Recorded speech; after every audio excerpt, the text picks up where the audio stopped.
Hello and welcome to episode 137 of the Board Game Barrage podcast. 137, it looks like a knife, like a bloody knuckles, like knife sort of thing. You know, you put your fingers in the 3 and you got the edge of the 7. You guys with me? Yeah, no, 100%. I've had this thought a lot. Oh, did you really? No! God dang it. I'm trying really hard to visualize Look, this. the 3 is where you put your fingers, okay? You hook your fingers in the 3. That's like where you grip it. And then the 7 is an edge on one side, and the 1 is like a poker on the other side. We have children who listen to this podcast. What? Do you feel like you're being a good role model? Children are exposed to violence on their Saturday morning cartoons. All right, way I more see than, it. Yeah, there you go. See, boom, gotcha. This is the most violent episode? It's going to be the most violent episode. How are podcasts violent? How are podcasts violent? A good way to start is by comparing the number to a weapon. I'm trying to It's true. just ramp up from there. On today's episode, we are going to be talking about games that degrade over time. Games that get worse the more and more you play them. Games that don't hold up to repeated plays. The Tipping Point, a book by Callan Allen. They crumble like cookies. What? The games, they crumble, degrade over time. Right. You're holding that board cookie game. of a game in your hand Yeah. as you're eating I've been it. making a lot of cookie comparisons lately. I don't know why. Why is Callan shaking his head? A cookie comparison is better than a knife comparison. Excuse me? I'm trying to keep things edgy. This is like a mature audience we're speaking to. Except for the children that Callan says listen to the podcast. Kellen's always concerned about the children. So that's what we'll be talking about in our feature topic. But before we get into that, I didn't introduce you guys. With me, as always, are Kellen the Red Tank, Hello. I changed my hello. Neil in the Orange Tank, Hello. and the paprika on our sandwich, to spice it up, is Christina, the Blue Tank. Hello, paprika. So yeah, that's what we're going to be talking about for our feature topic. But for now, let's talk about the games that we've been playing. Christina, Yes. what have you been playing? So Kellen and I, have spent the last few days playing Sandstone by John Cloudis. Sandstone is a 2-player area control game where you are taking turns putting out your towers and using special ability cards. There are like 4 different types of abilities. And those are pretty much the 2 actions that you take on your turn. So I think, like other John Cloudis games, what's interesting is tempo is tantamount. Tempo is the most important thing in Sandstone. At the beginning of your turn, you check for victory conditions. So there are 3 types of areas. So if you control 7 of the 8 of one type of area, you win the game. If you have 4 more towers than the other player, you win the game. If you have all 3 of your upgraded towers, the strongholds, you win the game. Those are the 3 ways that you win, but whoever is in control of one of those types of areas at the end of a round gets to choose whether they go first or second in the next round. So this game only has up to 5 rounds before the game times out. Well, and it's interesting because if you read the rules, it says that you win the game after 5 rounds by having the most of your special bonus type and by having the most pieces out on the board. So in your brain, you're kind of like, okay, goes 5 rounds, I know how to win. But that end condition literally did not happen for us until the 5th time we played. So you're just constantly having to check for different win conditions, and it sounds like that would be easy, but you're having to make sure you can pay for your buildings you have out, and which buildings you control. Certain spaces allow you to pay for the buildings you have out, but you also have to control, like Kellen was saying, a different type in order to choose if you want to go first or second. So you're having to watch to make sure you're keeping them from paying. If they can't pay, they have to kill their buildings. It's way more puzzly than it sounds. When Kellen was explaining the rules, it's like, okay, got it, easy. And then we started playing, and I beat Kellen within literally 30 seconds. The first year, after the first year, the next year started, and I was like, oh, I won. And I didn't even, it's crazy. And then we had to just keep playing to figure out. It felt almost chess-like in its ability to perceive positions that could lead to you losing the game, right? Because if you are taking the second turn in a round and you're up 2 towers, then if you can go up 2 more towers, you're going to have 4, and then provided you can go first in the subsequent round, you win the game. Right. So you can almost threaten the other player just by putting out 2 buildings, I guess, at the end of your turn. No, I'm trying to think, because there was one time that you won that I completely didn't expect it, because you put out 2 and then you played a card and like the game was over and I was just like, what? I had no idea. So it's interesting, right? Because the forest, the one type of area, makes you stronger at fighting each other. The mountains is what keeps up your infrastructure, and then the desert determines who gets to go first or second in a subsequent round. Adjacency is also interesting because your little towers give you control over what you're on, and the big towers give you orthogonal control over everything 1, 2, 3, and 4, but not the space that you're on. It is very procedural in that John Cloudis way, a back and forth, a slow tempo, tight walk that you don't even realize you're about to fall off until you've fallen off a couple of times. And so we got to the 4th and 5th game, and you start realizing that there are these moments where you seize an extra action with an ability card. These ability cards let you do a little bit more. So this isn't a game with big, bombastic, crazy moves. It's just a game of back and forth and back and forth, and then someone gets a little ahead, and then bam, they snipe in with the final move, and you could not have anticipated it, perhaps. It's very interesting. John Cloudis traditionally does only card games through small box games, but this one has a board, and I love it a lot more than another previous board game that he made called Soulfall. This artwork is beautiful. There are handmade resin components, so he's like making the components to this game. It is a boutique crafted. I love it in the way that I love Oink Games, but it's even, we're way indier than Oink Games is at this point. This was provided to us as a review copy. I do not know if this is available on Small Buck Games anymore. At the time of recording, there are like 2 or 3 copies left. It may come back. I'd be very interested in playing it with both of you. It is puzzly. I don't know that I'll ever be good at it. I don't know that it'll ever be my favorite Cloudis game, but it's sort of take the fun and tempo of Omen, apply it to an abstract area control board thing, and add a little bit more puzzle. And I think that he's firing off great games right now with the North and now with this. And I know that there's going to be an expansion for the North that's coming out soon that I'm excited about. There is not much in the board game world right now that gets me more excited than small box games. They have a particular feel to them, but if you like that feel, sign me up. I'll get 1 a month, drip feed. And I think, too, if you have a partner like Christina, my lovely girlfriend, the Blue Tank, she erupts with contempt when she loses these games. Well, that's not true. It's only when Kellen... Okay, so we played a lot of games. I won more than Kellen, but it was pretty close. It was almost 50-50, except it was me winning. Above 50. Above 50. So one of those games that Kellen won, at the end of his turn, it was clear. When you just know, and we're like, okay, well, let's reset it, play it again. But before that, he's like, oh, I don't even need to do the second action because now I win double. Like, he was just doing some dumb gloating at how well he won. He didn't even need his second action to win. He won on his first action. In a game with 10 actions. I didn't need my second action on a turn. Anyways, to win. I don't erupt when I lose. I erupt when Kellen is rude and doesn't explain all the rules. We call that Kellening. And doesn't tell me what all the win conditions are. This is like, I won't bring up the P word, Pax Pamir Gate, but... But she did immediately in the moment as it was happening. I did say that to him. I yelled. But I think it's important, this is sort of like a flavor of ice cream that I like that I can get every other month in a little bit of a different variance.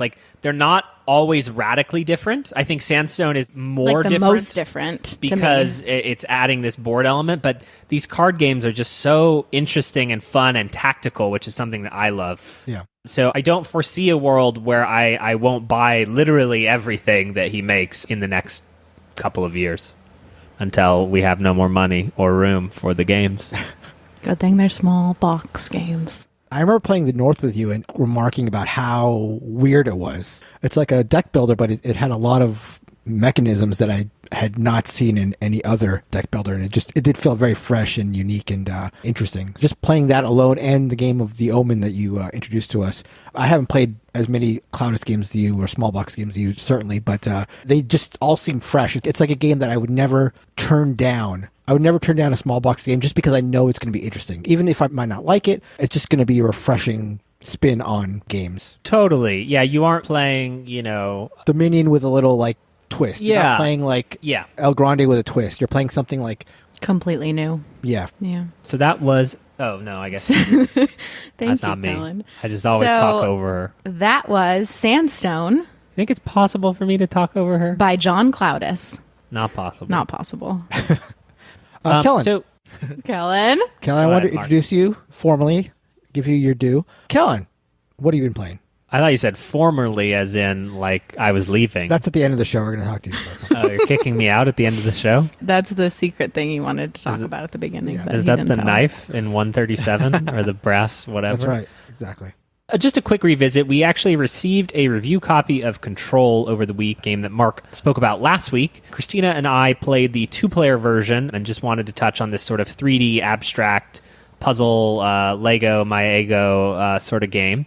What's interesting about the 2-player version is that you actually control 2 colors instead of just one, but you only score one of the colors. So similar to another game that we played last year, Fae, where the game is really about tricking your opponents into not letting them know what color you have. 2-player Control is actually just make her think that I'm trying to score yellow, but then secretly build up pink, and then the last couple turns she doesn't know what hit her, and now I score pink and win the game. So it is that same level of puzzliness that Mark described last week, but now with sort of a hidden bluffing component to it. So if that sounds interesting, that's a good way to explore Control. I really want to play at 3 or 4-player because I think that would lean more into the puzzle aspect of it that Mark alluded to last week. And that's what I was going to say. I feel like I didn't even play the same game as Mark described, because at the beginning half was just like, oh, wow, this is really satisfying. Like the toy factor of like plugging these in and making this perfect.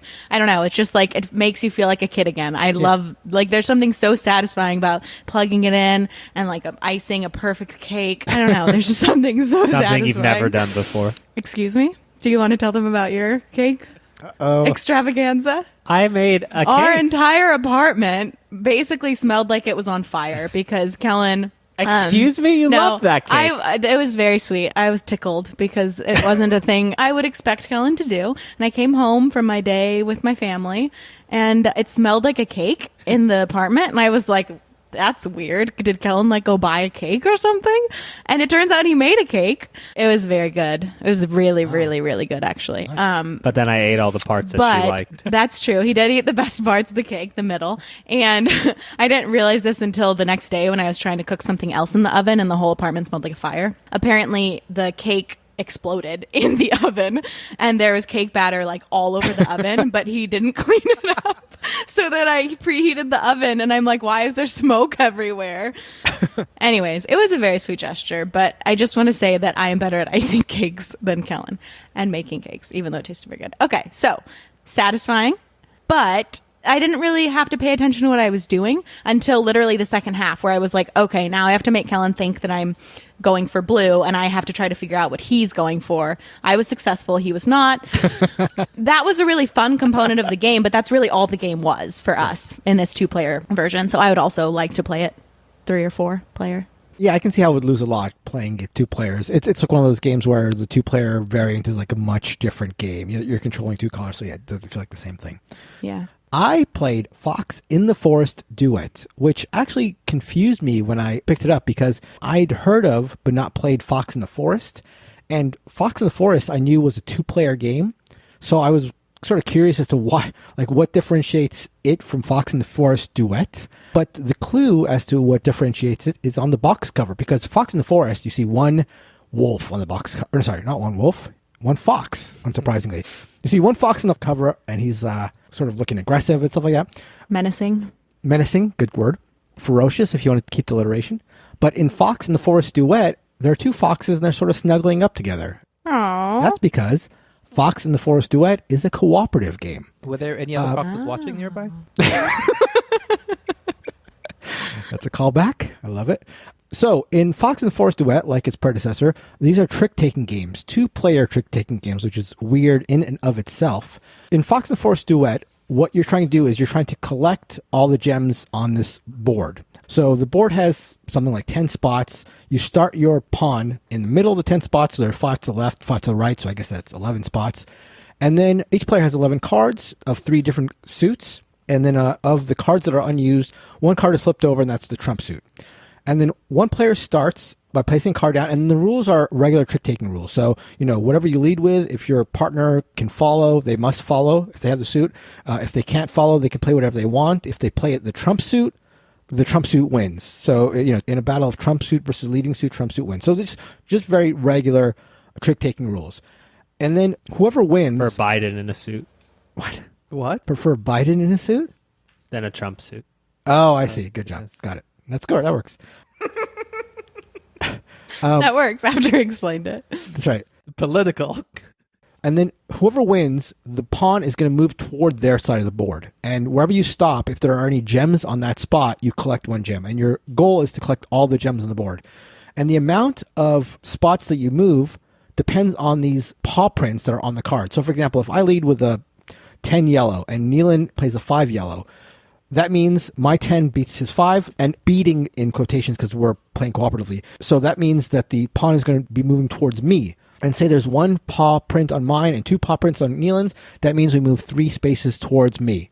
And again, if we move the pawn over, if there's a jewel on that spot, we get the jewel, and we keep going back and forth. So we're trying to move the pawn to the spots where we pick up the jewels. But as you might have guessed, there's no communication. So you can't say, oh, I got a bunch of yellows, or I've got, a bunch of whatevers. You have to sort of like figure it out based on the cards you have. There are some cards that are out of the game, so you don't have perfect information. And furthermore, if you move off the board, so again, at the beginning you start in the center, there are 5 to the left, 5 to the right. If you ever move, for example, 6 spots and you move off the board, that is like basically a life lost.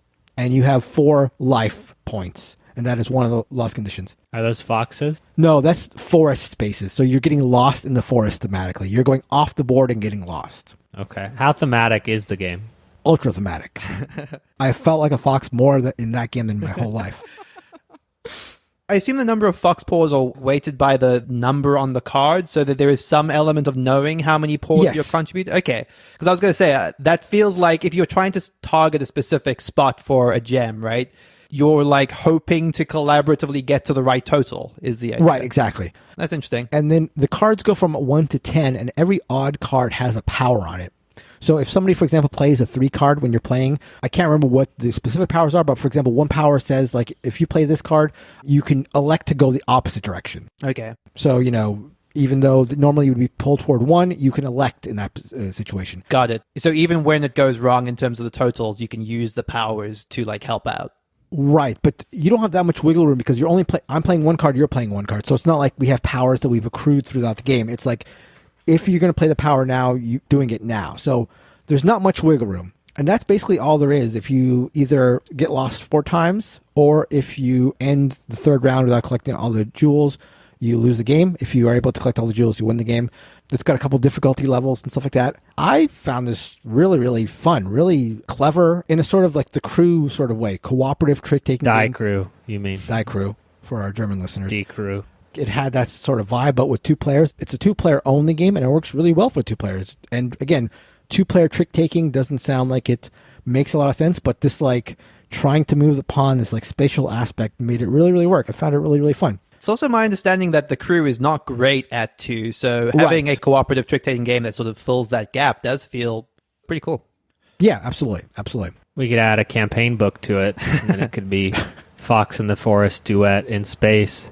They go up to the Crew. Yep. Sure. There you go. Combine it. You could graduate from the Fox and the Forest to the Die Crew. Actually, aren't the masks in the Crew, in the illustrations of the Crew, they're like dark, right? You can't tell what Yeah, they're side. foxes. They're definitely They're foxes. Yeah. We've All uncovered it. along. There you go. Star Fox. Got Kellen's interest back. I'm back, baby. So that is The Fox and the Forest Duet by Foxtrot Games. Oh, no. A lot of foxes going on. Neelan, What have you been playing? So I have been playing Unmatched. Specifically, I've been playing Unmatched Battle of Legends Volume 1. So Unmatched is a new game system, I guess loosely I would say, by Restoration Games and Mondo. PlayStation. Yeah, exactly. It's a new console coming out, holiday 2020. So, Although this is a re-implementation of the long out-of-print Star Wars. I believe so, Epic yeah. game, right? I forget, what's the name of it, Mark? Star Wars Epic Duels. Epic Duels, right. Yeah, this was like a grail game for a long time. Right. I don't know anything about that game, so I'm going to be describing this purely on the specifics of Unmatched. But Unmatched is a collaboration between Restoration Games and Mondo. And why the Mondo collaboration is significant is for a couple of reasons. Like, Mondo do a lot of licensed art products around typically like film license and properties. So, for example, they do like film posters in this very distinct, very graphic style. And I think one of the things that's very apparent when you look at Unmatched, which is a card game, is all of the cards have this beautiful, beautiful graphic style to them. So the premise of Unmatched is you are going to be playing a fighter from some arbitrary franchise and pitting them against another fighter from another franchise. And that's also where the Mondo connection comes in. There's a Jurassic Park version of this box. There are like Victorian, Sherlock Holmes themes to this. The version I have, which is Battle of Legends, doesn't seem to really... Volume 1 Battle of Legends. What's that? Volume 1. Yeah, exactly. Battle of Legends Volume 1 specifically. Doesn't really trade on the license thing so much because this is all using public domain stories. So in this box, we have Alice in Wonderland, we have Sinbad. George Washington. Nope. We have Arthur. We have King Arthur, and we have in Medusa. there? Yeah, he could definitely be in there. Mythological. The cherry tree, the axe. Uh-huh. He's throwing cherries. He's got the axe. That's Volume 2 is Why are you American chopping down the Presidents. cherry tree? That's true. What are you talking about? He has his axe. The only thing is if you can't bluff with George Washington. That's Look True. at that. He's a truth sayer. He plays first and publicly. my I don't know God. how the game works, but I think George Washington should be in it. Okay, so the way Unmatched works, it's a very, very simple card game that plays out on the board. So you have a figurine, one of them is your hero, and you almost always have, I believe, in almost all iterations of the sidekick. At least in Battle of Legends, every character has a sidekick. That's a little separate disc that goes along the board. The board is a very simple affair of just like this network of circles connected by lines. It is divided into zones by color, which matters for characters that have range, so you can only attack within your zone unless they're a melee character, in which case you have to be adjacent. And every action is as simple as you're going to be drawing cards and moving. You're going to be attacking or playing a power from your hand. And that is basically the extent of what you can do in the game, the goal being to kill the enemy hero. They start at 15 or 16 life. Every time you attack, they can play a defense card face down. You reveal both. You subtract the defense from the attack, deal that much damage, trigger some powers, and you just keep rolling like that until one of the heroes is dead. It's a very, very simple game that you can explain extremely quickly, and a lot of the novelty is in how different each of these decks feels. The deck is, it's about 30 cards deep, and I think there are doubles of almost every card in the game. So learning the extent of what your deck is only takes 1 or 2 games of playing with that hero. In fact, by the end of playing that hero once, you have a pretty good idea of how their deck works, which is great because then it becomes this very tactical sort of situation of evaluating where the tempo in each of these decks is. So, for example, Sinbad, their attacks get stronger and stronger over time. As they play these voyage cards, they just get better and better and can move further and further. So once you've played Sinbad a couple of times that you need to kill him quickly before he gets too powerful. Someone like Medusa has multiple sidekicks that can sort of move around the map to like cut you off from locations, get you a bit more constrained. She wants to be in the same zone as you for like range attacks. So there's little intricacies and specifics of the way each of these heroes works, which is pretty novel and pretty fun. And the promise of the game and the system is you just keep buying more boxes, more heroes, more characters, and you can put any of them against any other one. It's a really neat premise. I think we got to get a review quote, a pull quote there. Neelan, the promise of this game system is the buying. Yes, exactly. Is just buy more of it.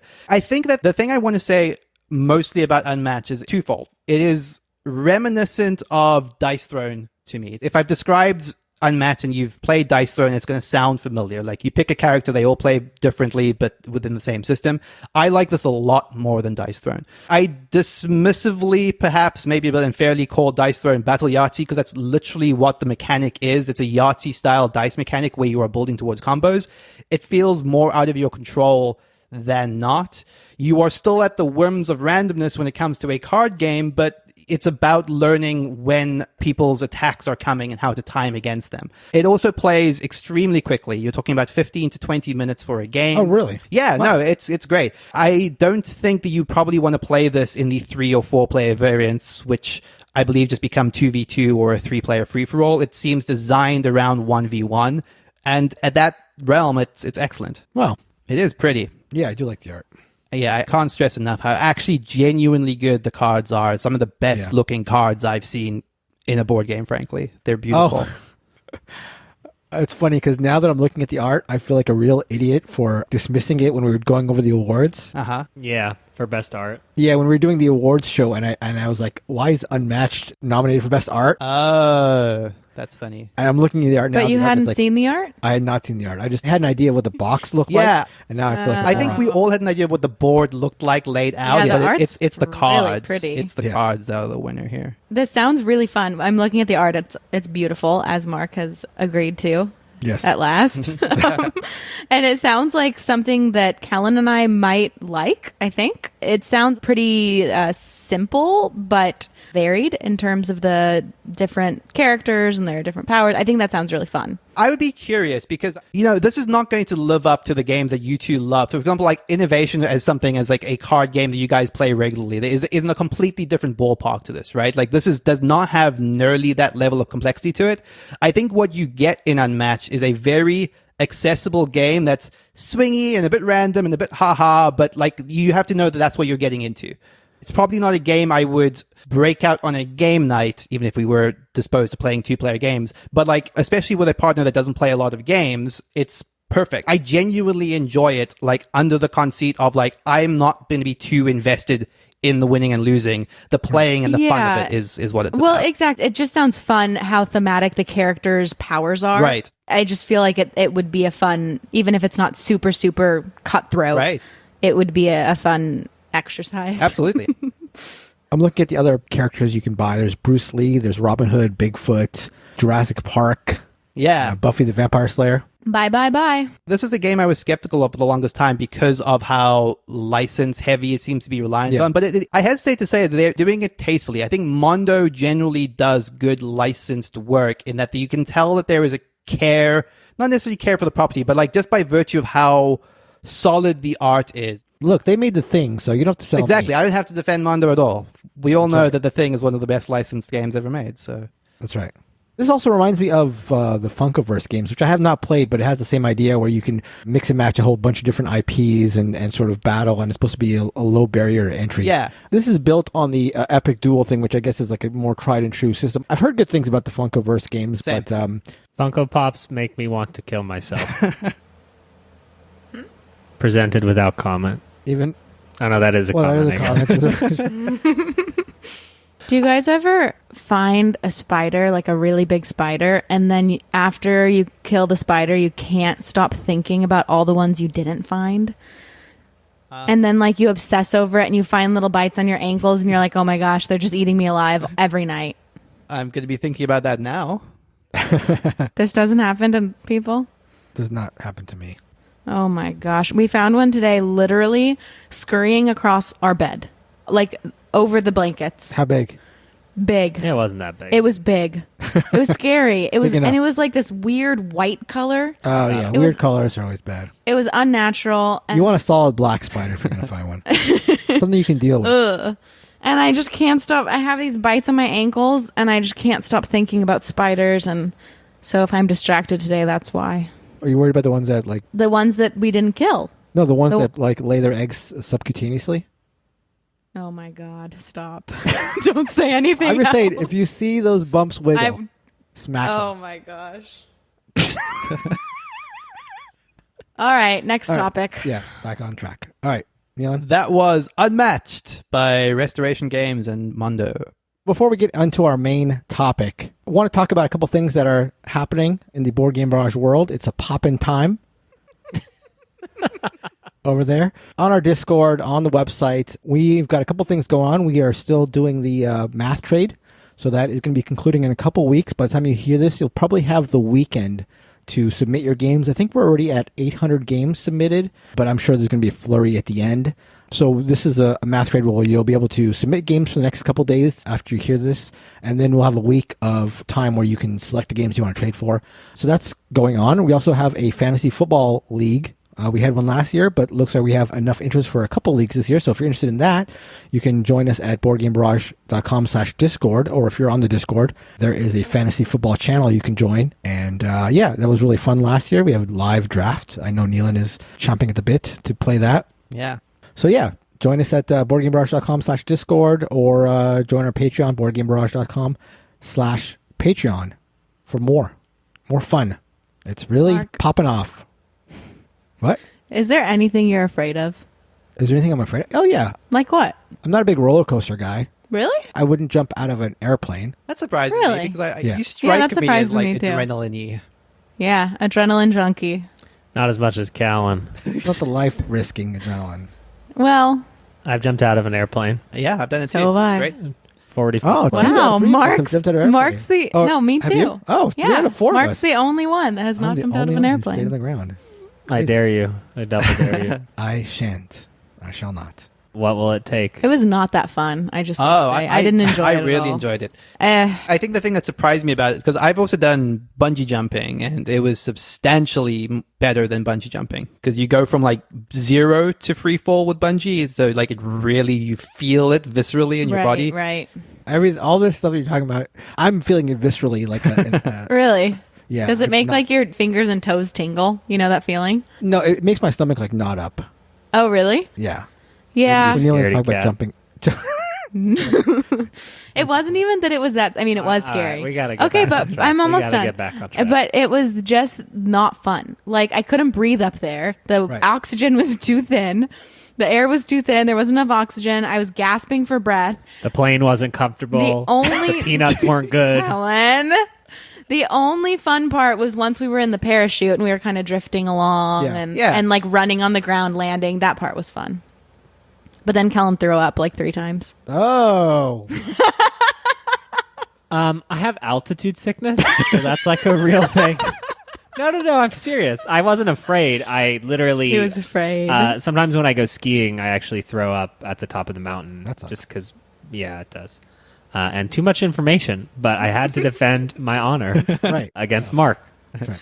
Well, I didn't bring it up, but I did laugh heartily. Anyway. Okay, so let's get into our feature topic, games that get worse over time. A wise man once said, time is on my side. Who is that, Kellen? George Washington. Natalie Portman. But time is not on the side of these games. These games are games that get worse as you play them, at least in our opinion. Some of you out there might think that that idea is the same as sort of replayability, but we're going to explain to you why we are definitely not talking about replayability later on. And why you'd be an idiot to think that. Mark, don't Sir. say the R word. Okay, Told okay. you that already. That's true. True. But I do think it's worth establishing what in my head is the difference, right? Because I think a lot of times the idea of replayability is a little bit of a... No.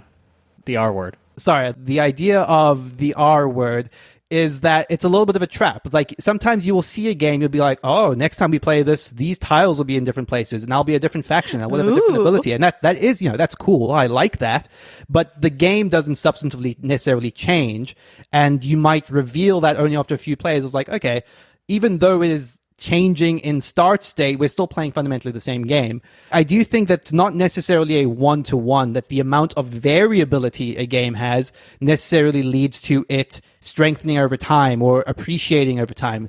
In my mind, they're not necessarily linked. You can have the most variable games in the world, the games that are going to feel like a completely different game based on setup, but you might just come to some conclusion about the mechanics that makes them feel lesser than they maybe did initially. It's sort of like this idea of a breaking point or the on-ramp of discovery, and then there's a point where it's on this sort of downward trajectory. And Neelan and I, the germ of this was talking about the Resistance for me, and me wondering if the best days for the Resistance were behind me, now having played the game 50, 100 times, that it's sort of I've seen its tricks, and it's sort of on this slow descent where it's still on my top 50, but, are there more things to discover here? And I think that our podcast in some ways is built on a discovery sort of approach to board games more often than not. And so that's why I think there's something interesting in here.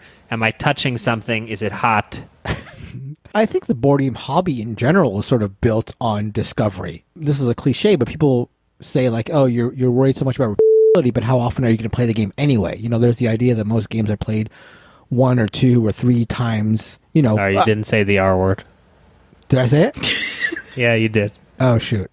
I'll redact that in post. Okay. So yeah, I think in general, that's just the way that the hobby is sort of built. I mean, obviously there are outliers. There are people who play their games tons of times, but I think the whole cult of the news, the whole fact that games are released all the time lends itself to a hobby that is leading toward this discovery thing. So it's kind of like those games that are super exciting. Like the first time you play them, there's new, flashy, crazy things, but they don't have a lot of substance, which is separate from like mechanics that allow for a lot of Right.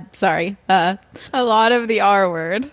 I think, like, cynically, you could even make the argument that a lot of publishers and designers are maybe trading on that idea, right? That a lot of these games won't necessarily get the close scrutiny, so they have to feel vibrant, they have to be exciting, they have to be novel in the first handful of plays.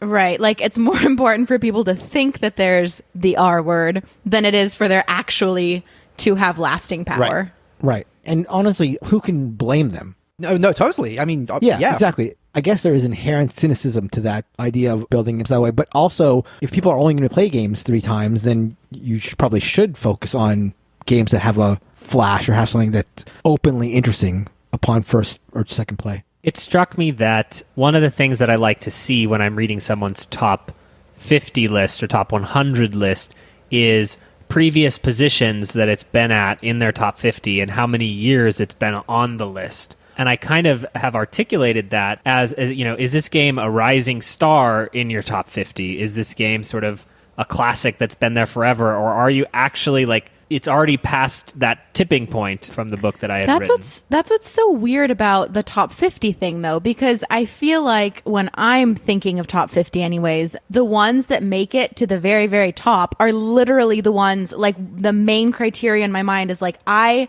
have played that 1,000,000 times and I will play it 1,000,000 more, and it is the best experience I've ever had in gaming. That sounds like a perfect. Yeah, that sounds perfect. That's the criteria. Yeah. So that's why I'm struggling with this idea of like, oh yeah, my number 8 game doesn't have the lasting power of my number 9 game. 9 is on the way up and 8 is on the way down. Like, it just feels like that should be baked into your list already. I would agree to like some point, but where I would actually disagree on that is just in the context of like even my top 50. Like when I was thinking about this topic, I hate to say it, but there were like maybe 2 or 3, maybe 4 games on my top 50 list that I was thinking of talking about in this topic. And that's scary, right? Because if you're thinking about games that you've passed that hump with, right? And you're praising them as, oh man, this is in my top 50. But I think in the context for some of those is these are games I've played, you know, tens of times. So everyone, I would still recommend them if you've never played them before, like experience that arc for yourself. Like playing a game 20 times before you discover its flaws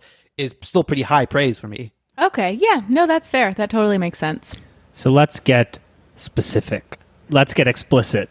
Huh? Well, give me an example of a game that has lost its luster, that is past its breaking point, as the phrase you've coined. The tipping point. Okay. By Cal and Allen.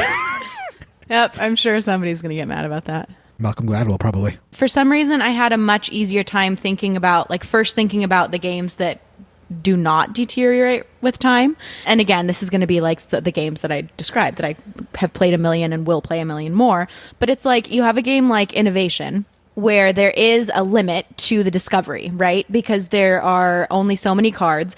But even after you have seen every single card, it doesn't matter, because every game after that, the person you're playing with, the combination that they're playing those cards with other cards in, changes every single time. And it's just like, in my mind, it's endless. Like, I cannot think of a game of Innovation that is the same as any other game of Innovation. It is always different. Right. And so I feel like it's easier for me to start at that point. Like, okay, so that's the definition of something that will never deteriorate with time. And then what are the mechanics that are the opposite of that? So like, I think it's easier for tactical games to fit into that category. So then when you look at like strategic games where there's one strategy, once you solve it, that's it, right? Sure. The game that I tired on so much, where like other people love it, still want to play it, is Mysterium. I have no interest in playing that game. And I think when we first played it, it was like, oh, this is so cool. This is so unique. And the things that made it fun and unique just didn't go that deep. They just got old very, very fast for me. I can see that. What I remember with my arc with Mysterium was you just started to see people using the same tricks after a few games of like, okay, predominantly going to focus on color, and then this card is going to mean this, and this card, you know. Right. And similarly, I kind of feel the same way about Deception, Murder in Hong Kong. Oh, I think that's less susceptible to that. I can actually see it. I think that in the same way, people fall into the same patterns and habits. Yeah. And it's like, okay, I know exactly what clue you're going to give. I know what you're referring to. It's just like not as exciting. But I think that this is where the interesting thing in this topic is that in Deception there is more room for you to be playing each other at the same time as you're doing the thing. The thing that you do is the same, but how you interact with each other is actually the game of that, is the negotiation, is the talking. Right. And in Mysterium, there is a limit to, you know, every time someone is giving a weapon clue, it's fairly similar. The ways in which you're allowed to communicate are fairly rote. Mysterium on game 7 feels like Mysterium on game 3, where Deception could evolve with a group. There's more going on, for me. Yeah. A game that I thought of was Camel Up. And I think it's sort of, for me, it's games that have a large random component. Camel Up is a lot of dice rolling. It's way more tactical than strategic. And I don't feel like with Camel Up, there's very much of a benefit to experience. Once you have the rules internalized, like there's no real learning curve. There's no real like experience curve where you feel like you're getting better at it. And so for me, like Camel Up is still fun, but I don't really get excited anymore because I just feel like, and this is sort of what Kellen was talking about with Mysterium. It feels like my next game of Camel Up is going to feel a lot like previous games. Although it's, you know, it's going to be random. There's going to be a lot of like crazy stuff. Like the camels are going to be running strange. There's no way to account for that. But I just feel like it's very much like a pastime and less of a game. That reliance on randomness and reliance on tactical play for me just feels like the excitement curve is gradually dropping. That's what I'm struggling with this topic. Like, because I'm sitting here saying, like, no, a tactical game like Innovation actually makes it so that you can play endless combinations and react in different ways depending on what your opponent does. Yeah. But you're kind of saying the opposite. Like, what is the mechanic that actually makes something have staying power? I think the difference between my example and your example, and specifically Camel Up and Innovation, is like the ability to get better at it. I think if you've played Innovation a lot of times, you know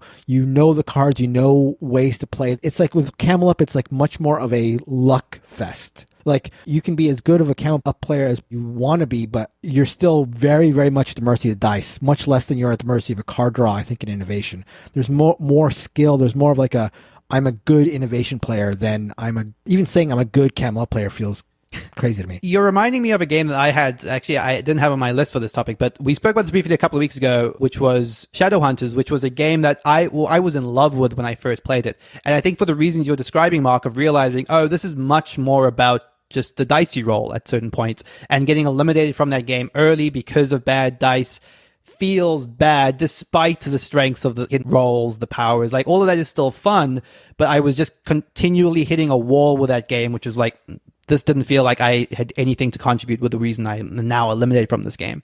So I'll jump in with an example for me. I think the game that fits this topic the best for me is probably Container. And Container is something that I've played more than a handful of times now. And I love the promise of it, right? This sort of concept of a player-driven economy, very simple actions, very simple to explain.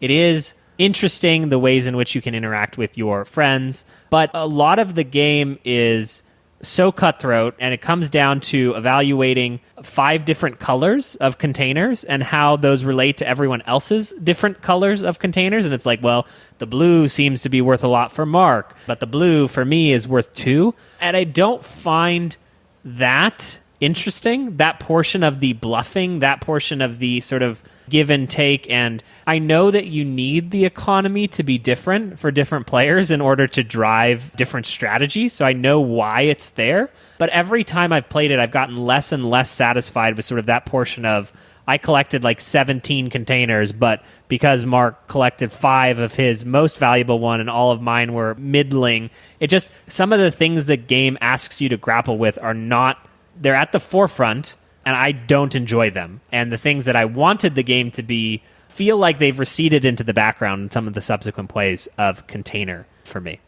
So, like, your discovery of the game showed you that the things you thought would be interesting were not actually the game, and the things the game was about were not interesting to you. Yes, and I think that people will 100% disagree with me on that evaluation of Container, Right. which is totally fine. But for me, that type of thinking that I was doing there no longer became interesting. I think QE might be another example of a game that shot up rapidly, and then I'm just sort of like, yeah, like I get it. It's QE. Like, I don't know. QE was a game I had on my list as a game that I think has that problem of almost diminishing returns. Like, I think the idea is strong and you explain it to people and it is exciting and novel. And then you play it a couple of times and just it falls into the same patterns. Like, it has fun ideas that don't last through multiple plays. A game that I had on my list that I wanted to talk about was a game that I was really, really into the first few times I played this, and this was Five Tribes. This is, I think, still probably in the top 100 on BGG. I think that the thing with Five Tribes for me was, I think there is a component where the board is like this shared puzzle, right? Of, okay, if I move this meeple to here, then here, then here, then I can execute this perfectly and I do this. And those moments feel great for the first, 3, 4, 5 times I played it. You very quickly get to a point, especially with the same groups of players, where you get so good at executing on that puzzle that the optimal way to play Five Tribes is just to stare at the board for 10 minutes and find the way to execute what you know to be the potential. Like, the first few games are everyone's ramping up to understanding the game, and once you get past that point of understanding, it just becomes tedious. I very quickly got to a point with Five Tribes where I just couldn't stand to be playing it anymore because of how I felt like I would either play quickly and play suboptimally, or I'd play well and take forever to do my turn and then watch everyone take forever to do their turn. And that it broke that game for me. Like, I went from a game that I was extremely high on and a game that is very much on the surface in my wheelhouse, like this puzzly game. But I just very quickly got to that point where I was like, oh, I've seen this for what it is, and I don't like what it is anymore. So let us know what games have lost steam for you. Join our Discord and on the podcast channel where we discuss the latest episode. Let us know what games have lost their luster. Lost That's their what I was luster. hoping you would That's say. right. So that would normally do it for the show, but we're going to play a little game here. This is Mark's Menagerie Mixup. Menagerie. That's right.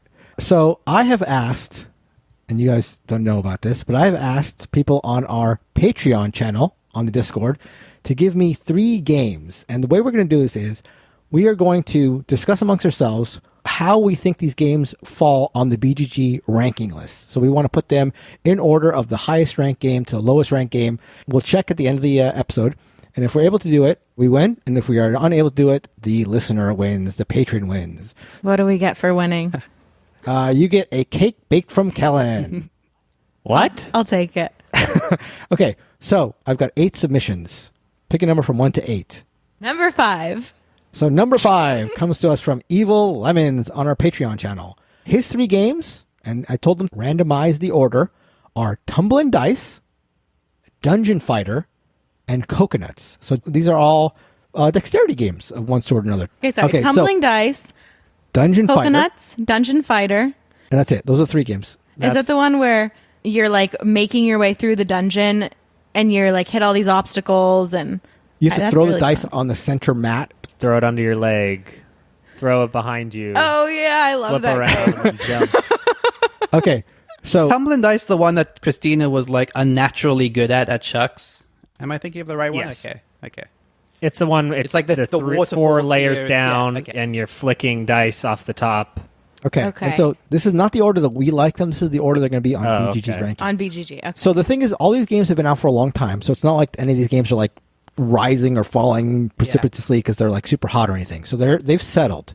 So Tumblin' Dice. I'm Dungeon gonna say Tumbling-Dice has to be first. It's classic. Classic. right? It's like a crokinole think sort of thing. Coconuts. Exactly. I think Dungeon Fighter is the highest. I think Dungeon Fighter's number 2. I think Dungeon Fighter is And the highest, Coconuts but is 3. I have this feeling that Coconuts is a trap, and it's actually higher You than think we so? think it is. You think Coconuts Yeah, is number exactly. 1? Coconuts is I good. believe it. It's a highly rated. I believe dexterity it, but game. it's like it's the one on this list that's like it's there for a reason. Actually, I think Yeah. my copy of it Dean picked up because I had 2 4-player copies to play this 8-player, Which You we never flickin'- did. What are you talking about? We did it all We the never, time. we played it with all all the of our 8 friends. I mean, it wasn't that but Okay, my gut is Dungeon Fighter, Tumblin-Dice, Coconuts. That's my gut. I'm willing to be worked off of that, but that's my gut. Okay. Wait, so we have to come to a consensus and it's us Yeah. versus them? Us versus Evil Lemon. they're trying to trick Okay, us. okay, Trying got to it. trick All us. right. Okay, so I could be convinced of that, Mark, because Dungeon Fighter is like newer. It's no, more is of it like not a- newer than Tumbling-Dice? I thought Tumbling-Dice Dungeon was Fighter literally is like a classic. cult Yeah. classic. I would agree with the consensus that Dungeon Fighter is number 1. But you would not agree with Coconuts is 3? You're I convinced could be convinced that Coconuts is number 2.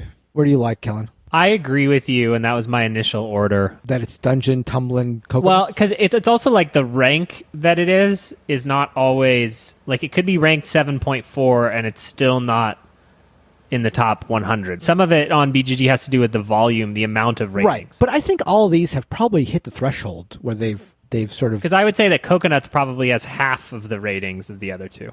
Would Okay. be my guess. I don't know. Yeah, I of haven't course. looked Yeah, at it. yeah. I Okay. could pause the episode and go look at it. We are don't have not. to We've been Oh. restricted. live. Yeah, Live. that's right. I Any objections to Dungeon, Tumblin, Coconuts? so, but we're not saying their number, right? no, out of we just have to 10. get the order. No, but you're saying their rank. Their rank. Because there's yes. a difference. There's Right, a difference no, that's between right, what is that's the right. highest rated Right. and their rank. We're talking Just about the the rank. rank. The I rank. agree with you. Done. Dungeon, Tumbling, Coconuts. Okay, here we go. I'm going to look it up. I now. will publicly say that Well- if I am right about this 2-3 swap, then I'm acknowledging And that you get right the cake now. from Kellen. You get to take the go. All right, here we go. I'll start with Dungeon Fighter. Dungeon Fighter ranking is... so nervous. Dungeon Fighter ranking is 969. That's not Not great. great. 969. Not a great start. All right. Tumblin-Dice. Oh, man, I think Gonna be the right higher. right here. It's gonna be in You the think so? 500. Okay. Who said Tumbling-Dice was number 1? Tumblin-Dice is... Oh, yeah, we're Oh, now I'm nervous. 698. Yes, that's right. You Okay. losers. And Coconuts is... Number 20. Number 20. Coconuts is number 885. So the correct order was, I think Christina had the Tumblin-Dice, Dungeon Fighter, Coconuts. That was my order, yeah. That was the order. But we have collectively lost. This is a co-op game, not a competitive. So we all Kellen still has lose. to make me a cake. Yeah, sure. I think whatever happens, Kellen's making a cake, right? It's just whoever right, gets the cake. Molten lava cake. So that was the Menagerie Mixup Meltdown. Mark's Mixup Menagerie. That's right. There you go. So that's going to do it for our episode of Board Game Barrage. As always, you can find us at Instagram, Facebook, Twitter, wherever you want to be. Join our Discord at boardgamebarrage.com/Discord. And if you want to join the inner sanctum of the Discord, join us at boardgamebarrage.com/Patreon, where you unlock the ability to join our Patreon channel. And so that's going to do it for the show. Thanks as always to Heart Society for our intro and outro song, What's on Your Mind, Kid? We will see you all next week. Goodbye. Bye. Bye-bye.